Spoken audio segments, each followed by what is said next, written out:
নমস্কার বন্ধুরা, ধর্মের আলোকধারা চ্যানেলে স্বাগতম। শ্রীমদ্ভগবদ্গীতা আপনার প্রতিটি প্রশ্নের উত্তর রয়েছে, আপনার যে কোনো সমস্যা বা ইচ্ছা থাকুক না কেন। শ্রীমদ্ভগবদ্গীতা আপনার প্রতিটি সমস্যার সমাধান দেয়, আপনার মানসিক, আর্থিক, শারীরিক বা সম্পর্কের সমস্যাগুলি হোক না কেন। আপনি শ্রীমদ্ভগবদ্গীতায় আপনার প্রতিটি সমস্যার উত্তর অবশ্যই পাবেন। শ্রীমদ্ভগবদ্গীতা স্বয়ং ভগবানের দেবত্ব বাণী। এর মহিমা অপরিসীম এবং সীমাহীন, এবং এর প্রকৃত বর্ণনা কেউই পূর্ণরূপে করতে পারে না। গীতা সকল শাস্ত্রের ভাণ্ডার বলে বিবেচিত হয়। আজ আমরা শ্রীমদ্ভগবদ্গীতার অমূল্য উপদেশগুলি আপনার সাথে শেয়ার করব, যা আপনার জীবনকে পরিবর্তন করে দিতে পারে। শুধু ভিডিওটির শেষ পর্যন্ত মনোযোগ দিয়ে এই উপদেশগুলি শুনুন। যে কেউ এই ভিডিওটি শেষ পর্যন্ত শুনবে, সে তার জীবনের প্রতিটি সমস্যার সমাধান অবশ্যই খুঁজে পাবে এবং তার জীবনে যা কিছু প্রয়োজন তা অবশ্যই পাবে। শ্রীমদ্ভগবদ্গীতার প্রথম উপদেশ হল, যে কেউ আপনার নিজের হয় বা কেউ আপনাকে বড় মনে করে, তাহলে তার আপনার প্রতি ভুল আচরণ কখনোই সহ্য করা উচিত নয়। গীতার এই উপদেশ আমাদের জীবনের সাথে সম্পর্কিত। আমরা প্রায়শই এই ভেবে আমাদের মানসিক অধিকাংশ কষ্টগুলি সহ্য করি যে এই ব্যক্তি আমার নিজস্ব বা বড়, এবং আমরা তাদের কিছু বলতে পারি না। আমরা ভাবি যে যদি আমরা সহ্য না করি এবং কিছু বলে দিই, তাহলে আমাদের সম্পর্কগুলি নষ্ট হয়ে যাবে।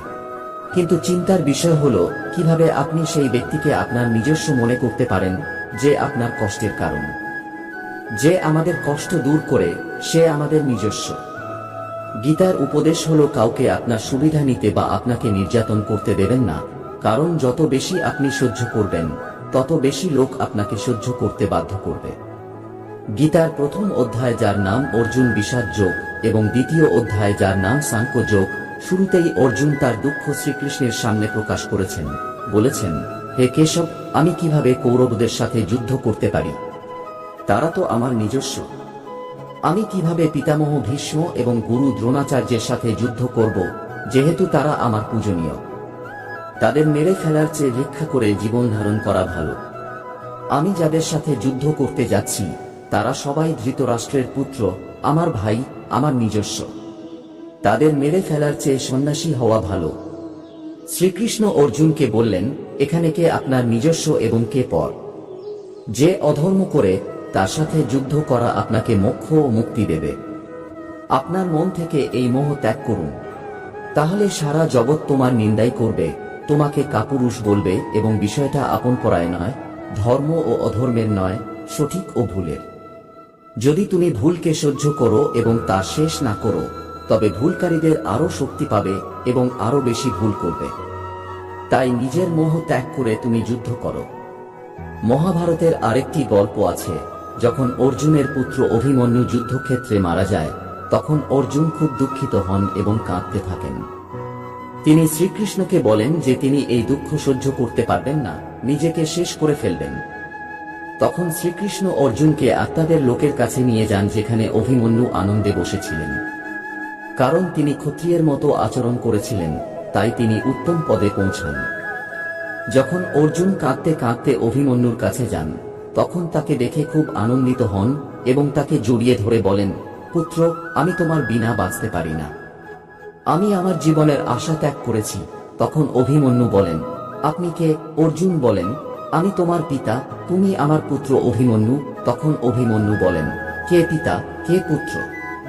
আমার হাজার হাজার জন্ম হয়েছে, কোন জন্মে আপনি আমার পিতা হন, আর কোন জন্মে আমি আপনার পিতা হই। আত্মার তো কোনো পিতামাতা নেই। তখন অর্জুন দেখেন, আমার পুত্র আমাকে চিনতে পারছে না, ফলে তার সমস্ত মোহ শেষ হয়ে যায়। তাই গীতার উপদেশ ঠিকমতো বুঝে নাও যে এখানে কোনো আপন পরায় নয়। যে খারাপ সময়ে তোমার পাশে থাকে, সেই আসল আপন, বাকিরা সব পর। গীতার দ্বিতীয় উপদেশ হল, যে যা চলে গেছে, তার জন্য কখনো দুঃখ করো না। গীতাকে আমরা ঈশ্বর থেকেও বড় বলতে পারি, এটা কোনো অতিশযোক্তি হবে না। শ্রীমদ্ভগবদ্গীতা একমাত্র গ্রন্থ যা মানুষকে সঠিকভাবে বাঁচার পথ দেখায়। গীতা জীবনে ধর্ম, কর্ম ও প্রেমের পাঠ দেয়। শ্রীমদ্ভগবদ্গীতা মানব জীবন ও মৃত্যুর পরের জীবন দুই ক্ষেত্রেই উপকারী বলে মনে করা হয়। তাই গীতার চিন্তাধারা প্রতিদিন রাতে ঘুমানোর আগে শুনে নাও। দীপকের জীবন সম্মানীয় নয় যে সে জ্বলে, বরং সম্মানীয় যে সে অন্যদের জন্য জ্বলে, অন্যদের থেকে নয়। আমাদের আস্থার পরীক্ষা তখন হয় যখন যা চাই তা না পাই, এবং তবুও আমাদের হৃদয় থেকে ঈশ্বরের জন্য কৃতজ্ঞতা প্রকাশ হয়। যদি সত্যিই তুমি তোমার জীবন পরিবর্তন করতে চাও, তবে প্রথমে তোমাকে তোমার মন পরিবর্তনের জন্য প্রস্তুত থাকতে হবে। কারণ যেমন মন থাকবে তেমনই চিন্তা হবে, এবং যেমন চিন্তা হবে তেমনই জীবন হবে। নিম্ন চিন্তা রাখলে নিম্ন হও, ভালো চিন্তা রাখলে উচ্চতায় পৌঁছাও। বিশ্বাস এতটাই করো যে সে তোমার সঙ্গে বেইমানি করার সময় নিজেকে দোষী মনে করে, এবং প্রেম এতটাই করো যে তার মনে সর্বদা তোমাকে হারানোর ভয় থাকে। শ্রীকৃষ্ণ বলেন, ব্যক্তি সর্বদা পাপ থেকে রক্ষা করা উচিত। যদি কেউ পাপ কর্ম করে, তবে সেই কর্ম তার জীবনেও প্রভাব ফেলে। যেমন শত শত গরুর মধ্যে বাছুর তার মাকে খুঁজে পায়, তেমনি কর্মফল তোমাকে হাজার হাজার মানুষের মধ্যেও খুঁজে পায়। মাধব বলেন, কোনো জীবকে কষ্ট দিয়ে তুমি আমাকে খুশি দেখতে পাবে না। শ্রীকৃষ্ণ জগতের অধিপতি, তিনি প্রতিটি কণায় বাস করেন। ছোট্ট জীবের হৃদয়ে ঈশ্বরের বাস আছে। কোনো জীবকে কষ্টের অভিজ্ঞতা দেওয়া ঈশ্বরকে কষ্ট দেওয়ার অভিজ্ঞতা দেয়। তাই কোনো জীবকে কষ্ট দেওয়া ঈশ্বরকে কষ্ট দেওয়ার সমান। মৃত্যু একটি অপরিবর্তনীয় সত্য যা কখনো পরিবর্তন করা যায় না। এই জগতের সৃষ্টি থেকে জন্ম মৃত্যুর চক্র চলতে থাকে। যেমন মানুষ তার পুরানো কাপড় ত্যাগ করে নতুন কাপড় পরে, তেমনি আত্মা পুরানো অব্যবহার্য শরীর ত্যাগ করে নতুন শরীর গ্রহণ করে। এটি প্রকৃতির নিয়ম। এই সত্যকে গ্রহণ করে নির্ভয়ে আজকে বাঁচতে হবে। জ্ঞানী ব্যক্তি মরণশীলদের জন্য শোক করেন না, যারা এখনো জীবিত তাদের জন্য না, কারণ তারা জানেন যে মরে গেছে সে আবার জন্ম নেবে, এবং জীবিত যে সে একদিন অবশ্যই মারা যাবে। শুধুমাত্র জ্ঞান এমন একটি অক্ষয় উপাদান যা যে কোনো অবস্থায় এবং যে কোনো সময় মানুষের সঙ্গ ত্যাগ করে না। পৃথিবীতে যেমন ঋতুর পরিবর্তন আসে, তেমনি জীবনে সুখ দুঃখ আসে এবং যায়। যুদ্ধ হোক বা জীবন, সফলতা শুধুমাত্র তিনটি অস্ত্রের মাধ্যমে পাওয়া যায়: ধর্ম, ধৈর্য এবং সাহস। কোনো মানুষ জন্ম থেকে মহান হয় না, তার কর্ম থেকে মহান হয়। কিছু পেতে চাইলে নিজের ওপর বিশ্বাস রাখো, কারণ যত সত্য ও ভালো সহায়কই হোক, সহায়তা ছেড়ে যায়।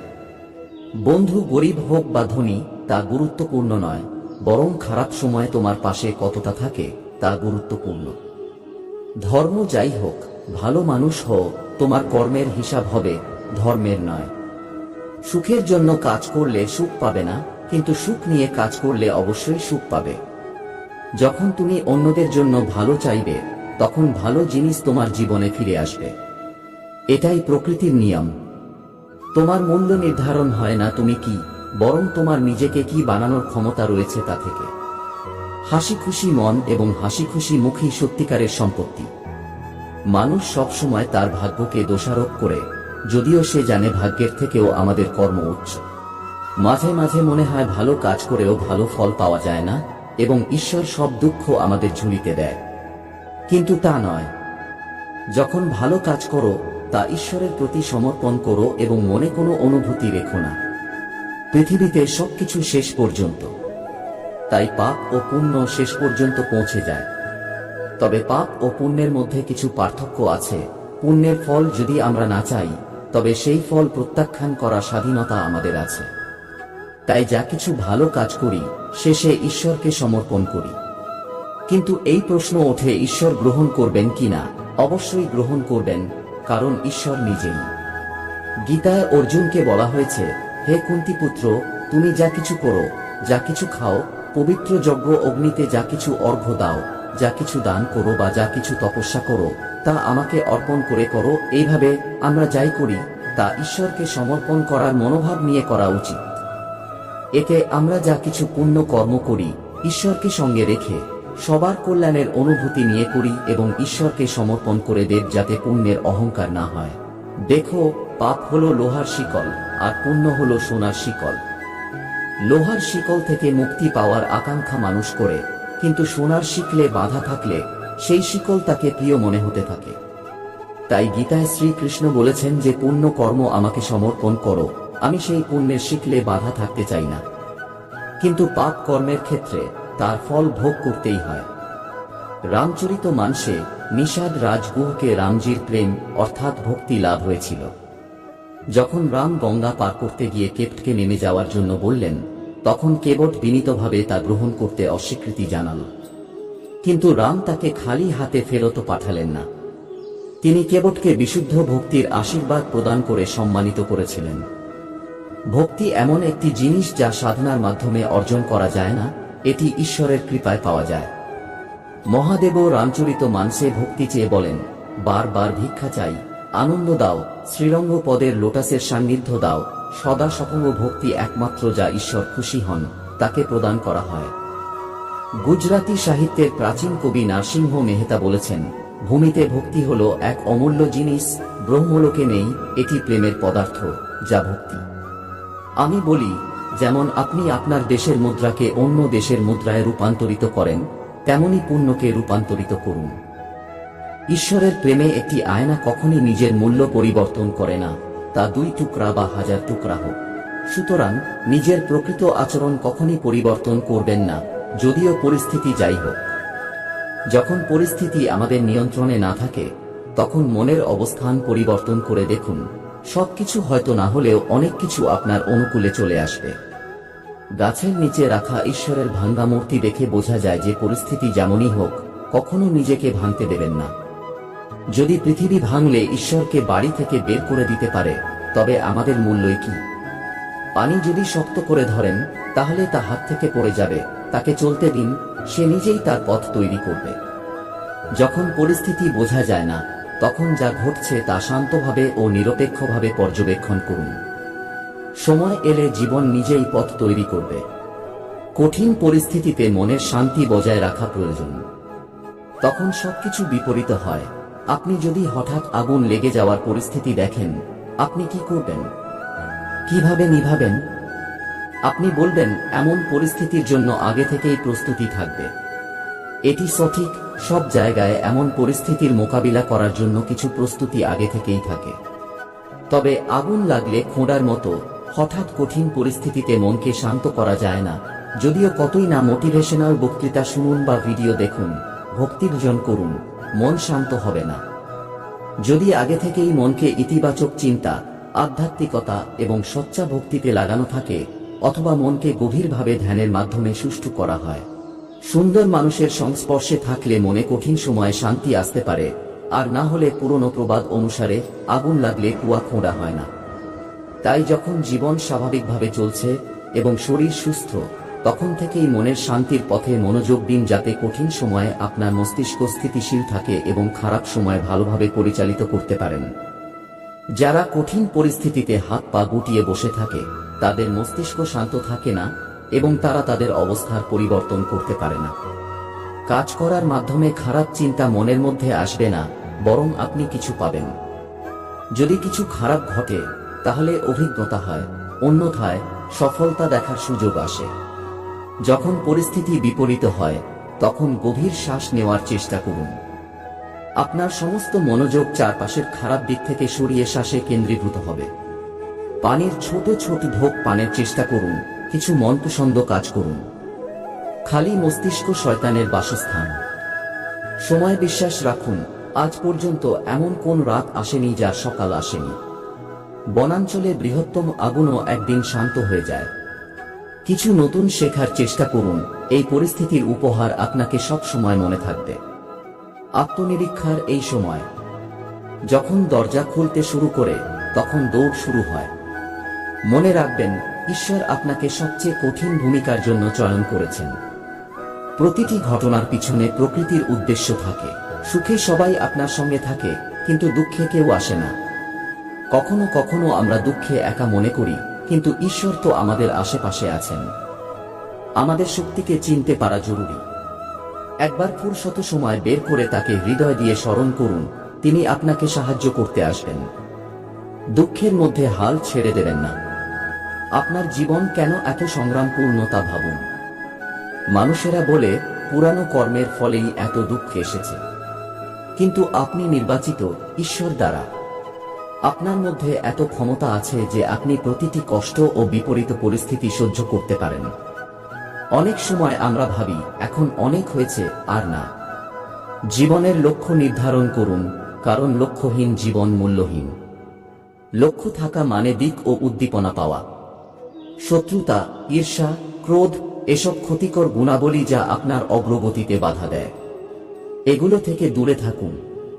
সুদ গুণগুলো এক এক করে বের করুন এবং সদ্গুণগুলো নিজের মধ্যে অন্তর্ভুক্ত করুন। খারাপ অভ্যাস আমাদের ভিতরে ভাড়াটে হয়ে আসে এবং তারপর মালিক হয়ে বসে থাকে, যা দুঃখ ও অশান্তির কারণ হয়। নিজের স্বভাব ও অভ্যাস নিয়মিত পর্যালোচনা করুন যাতে ভুল পথে না চলে যান। আত্মচিন্তা একটি আয়না যা আপনাকে আপনার দোষ দেখায়। আধ্যাত্মিকতার মাধ্যমে আপনি নিজের উন্নতি করতে পারেন। যিনি ধর্ম বা ভক্তি ছাড়া জীবন অতিবাহিত করেন তিনি পশু। একটি সাধারণ মানুষও অসাধারণ হতে পারে। শান্ত থাকার জন্য অনেক কিছু ত্যাগ করতে হবে। সবকিছু আপনার মতো হবে এমন ভাবনা থেকে বিরত থাকুন। অন্যদের থেকে কোনো আশা না রাখাই ভালো।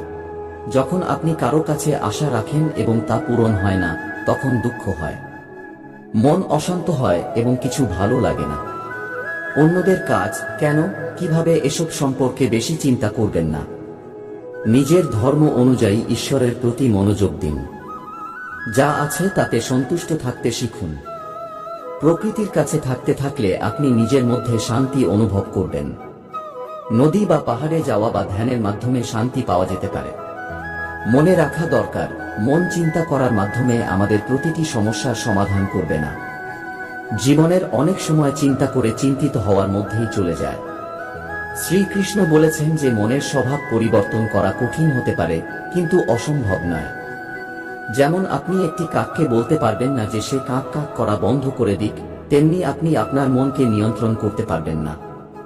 মনের স্বভাব হলো যে এটি সবকিছুর উপর উদ্বেগ এবং অস্থিরতা প্রকাশ করে, সেটা ভালো হোক বা মন্দ। আমাদের সমস্যা এবং দুঃখ প্রায়ই আমাদের নিজের মন দ্বারা তৈরি করা গল্প হয়। আপনার মনকে শান্ত এবং স্থির করতে দুটি প্রধান উপায় আছে: ধ্যান এবং বৈরাগ্য ভাব। এক, ধ্যানের মানে শুধুমাত্র চোখ বন্ধ করে বসে থাকা নয়। এর মানে হলো আপনার পুরো মনোযোগ একটি বিন্দুতে কেন্দ্রীভূত করা এবং সেটি সেখানে ধরে রাখা। আপনি যদি রুটি তৈরি করছেন, তবে শুধুমাত্র রুটি তৈরির উপর মনোযোগ দিন। আপনি যদি সিনেমা দেখছেন, তবে সম্পূর্ণভাবে সিনেমার প্রতি মনোযোগ দিন। যখন আপনি জীবনের প্রতিটি ছোট বা বড় কাজ মনোযোগ সহকারে করবেন, তখন আপনার জীবন নিজে একটি ধ্যান হয়ে উঠবে।